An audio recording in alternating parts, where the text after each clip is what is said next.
Grabatzen ari garen unean, gaueko 8:49 minutu igaro diren honetan, Mallorcak eta Realak Somoixen jokatu duten iEsports Ligako zazpigarren jardunaldiko norgehiagokaren analisi egingo dugu, gogoratuko dugu Europako norgehiagokak eta tarteko direla partida hau aurreratu egin dutela, eta horren ondorioz gaur asteartez jokatu da Mallorca eta Realaren arteko norgehiagoka hori. Kontua kontu, txuri-urdinek dinamika txarrean jarraitzen dute, gaurkoan ere galdu egin dute Sonmoixen bat eta hutseko emaitzarekin, eta alarmak pixkanaka pizten ari dira anoetako bulegoetan. Hamaikakoekin hasi aurretik gogoratuko dugu batetik aurrekoan Mallorcak galdu egin zuela Villarrealen aurka bat eta biko emaitzarekin Sonmoixen, Realak berriz huts eta bi galdu zuen Real Madrilen aurka anoetan. Bi taldeak horrelaxe atera dira, Mallorca Leo Romanekin izan da tepean, lauko lerroa osatu dute atzealdean Antonio Sánchez eskuinaldetik, Johan Mojica barkatu ezkerraldetik, eta Raillo eta Kopete atzealdearen erdialdean, Samu Costa eta Mascarel izan dira zelai erdian Euskarri bikoitza osatzen, apur bat aurreratuago Sergi Darder, ezkerraldetik bai, Abdon Prats, eskuinaldetik Robert Navarro eta goian Kyle Larin. Realak berriz, Alex Remirorekin izan da atepean,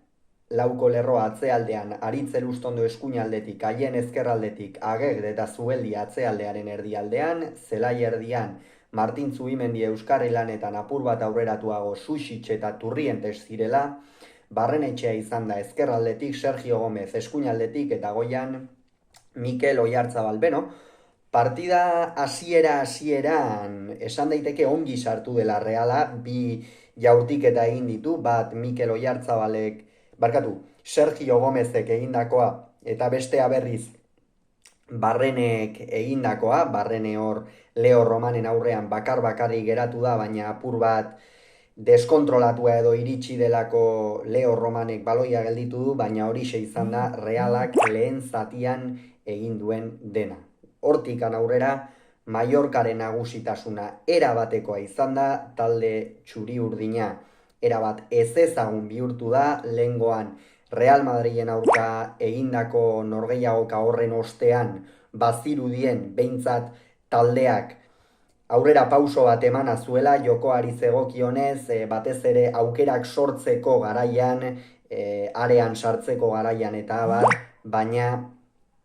gaurkoan ez da alakorik inondik inora ikusi, eta benetan esan dugun bezala alarma guztiak piztu dira. Mallorcak ere ez du norgehiagoka biribila egin, baina bai lehen zatian dezente mehatxatu duela, hor batez ere Johan Mojikak oso ongi hartu dio neurria Aritz Elustondori, Aritz Elustondok gaurkoan erakutsi du, eskuine galetikan jokatzeko behar bada gaur egun ez dela jokalaririk egokiena, baina kontua kontu horrelaxe gertatu da. Johan Mojikak erdirak eta asko atera ditu,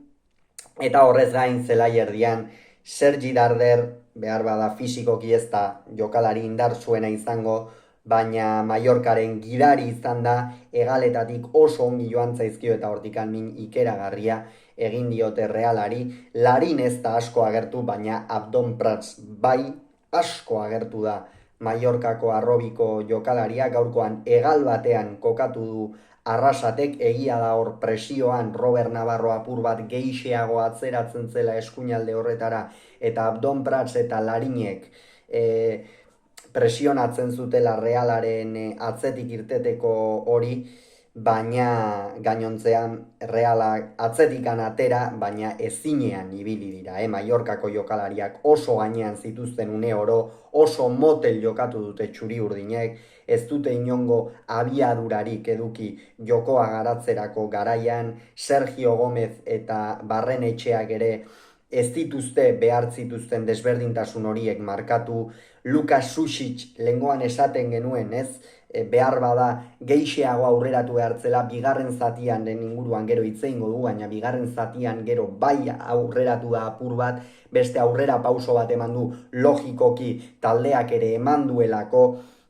baina orokorrean oso lotuta ibili da jokalari kroaziarra, kroaziarra bai,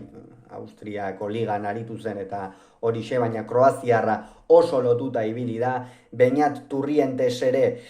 nik uste Imanolek eta Merinoren perfila ikusten diotela, baina ez dauka Merinoren perfila, fisikoki eta ez da goitikan baloiak irabazteko hain jokalari indartsua, eta Samu Kosta bezalako zezenen aurrean eta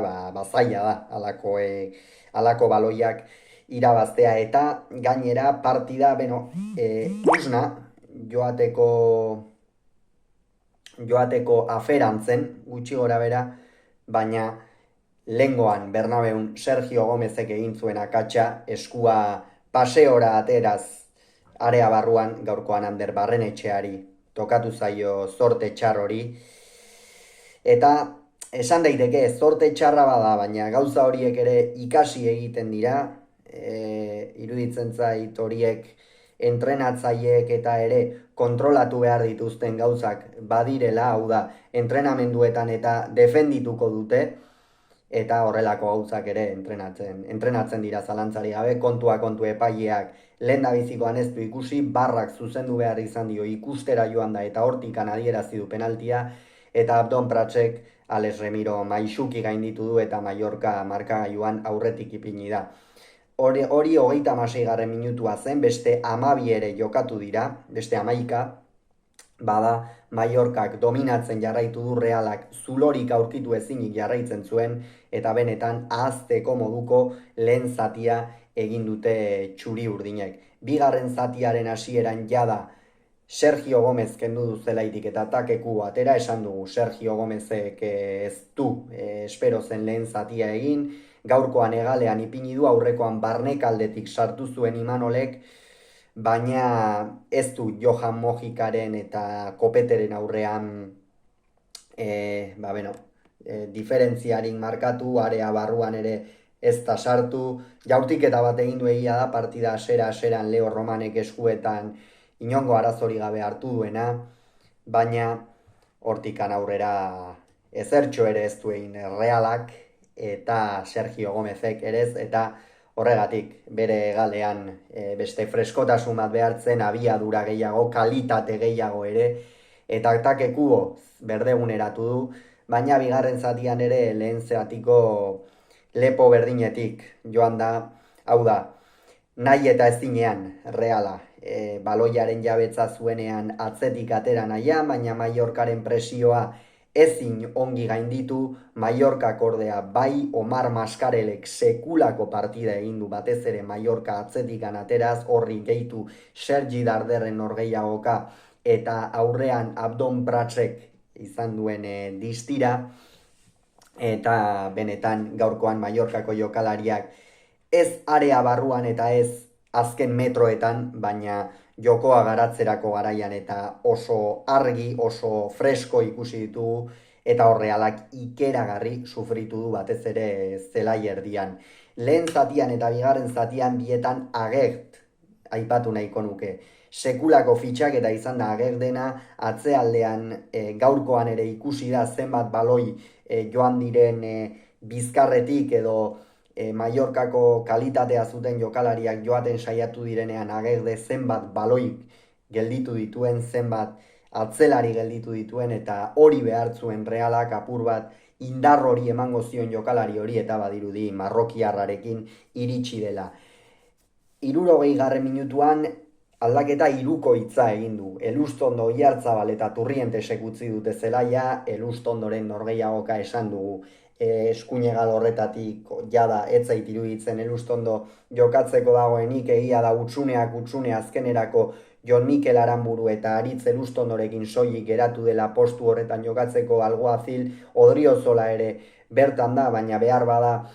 hainbeste denbora geldirik egonda oraindik ere titular ipintzeko etzen ausartuko Imanol, baina Aritzen partida azteko modukoa izan da gaurkoan,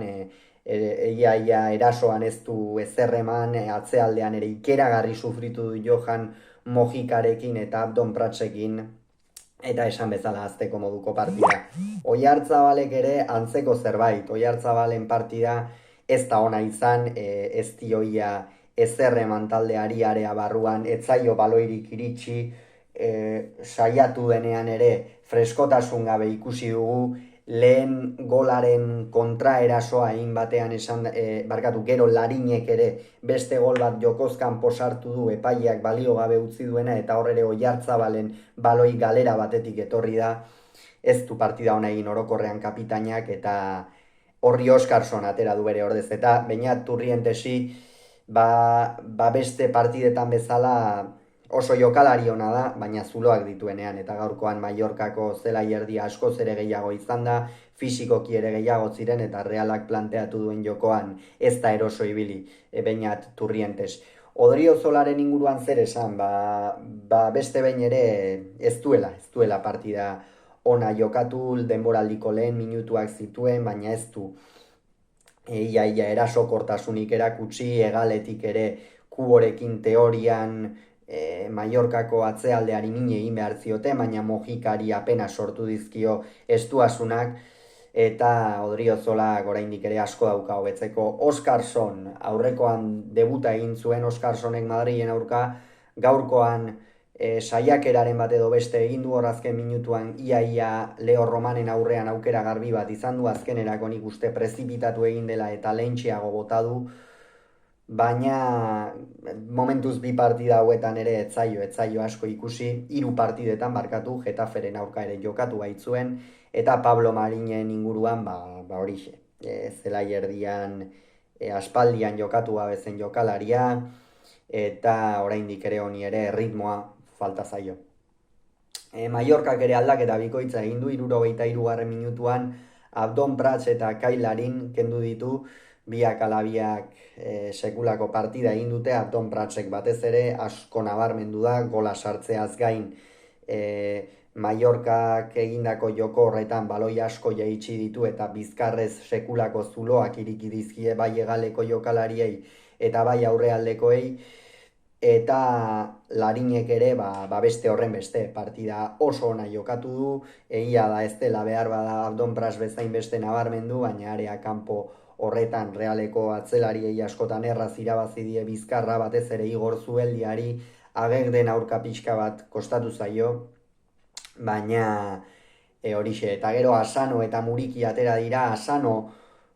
bizi atera da, baina esan dugu Agegde gaur denak gelditu ditu Mallorcari da zegokionez, eta